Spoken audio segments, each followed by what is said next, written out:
So today we're doing lesson 5.2, module 5, lesson 2. Yesterday, remember, we learned how to draw 3D figures. We learned about counting unit cubes and what a unit cube is and what volume is. Remember that? What is volume? Junbok? It's like the inside space of like a solid figure.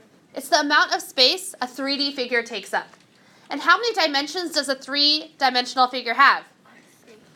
3-dimensional figures have 3 dimensions. Doesn't that make sense?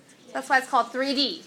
You know when you go watch a 3D movie with the 3D glasses? It's called 3D because there's 3 dimensions. You see the length of the objects, the height of the objects, and also the depth or the width of the object. That's why it looks like things are coming out at you. You know what I mean? Yeah. So since there's 3 dimensions when you're calculating volume, what kind of units do we give or what do we express volume in? Is it in regular inches? Regular units? No. Is it in square units? No, because there's 3 dimensions. It's in, Aaliyah? Cubic units. You got it. Okay, let's talk about so then today's learning goal, we're going to extend what we know about volume, but today we're going to find volume by filling a rectangular prism with unit cubes. Yesterday we built and counted cubes. Today we're going to fill a rectangular prism with unit cubes.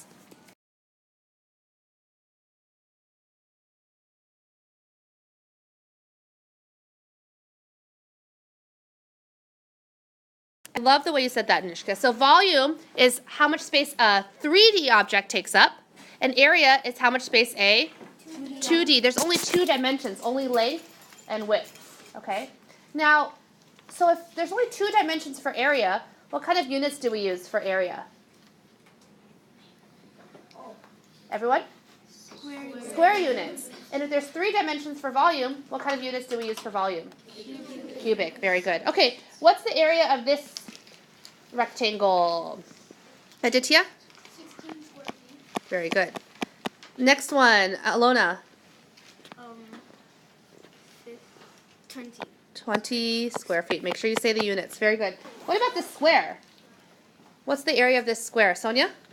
16 square feet. Oops, square meters. That's right, not feet. To be precise. Very good. You guys are doing a good job of finding the volume by counting the cubes. Okay, now it's going to get a little more complex. What about this one? 6 cubic centimeters. I like that. Even though we can't see the bottom, we know that there's 4 on the bottom and 2 on top. Yes? So the volume is 6 cubic centimeters. And finally, this last one? 15 cubic centimeters. Very good. So this slide right here reviews what we learned yesterday. We found the volume of these prisms by counting the number of unit cubes in them. Yes? Good.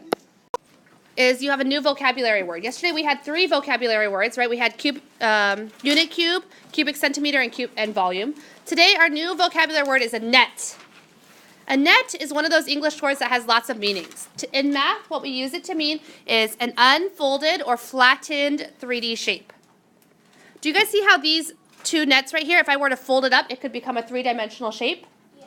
Okay, very good. So a net is a flattened 3-dimensional prism. Okay. Now, I passed out a paper to both you and your partner to share, and you'll notice, do you see these 2 nets on your paper? Yes. This one right here, what was it labeled? A. And this one over here is B. And you have another one, a third one, called C, but I didn't put that on here.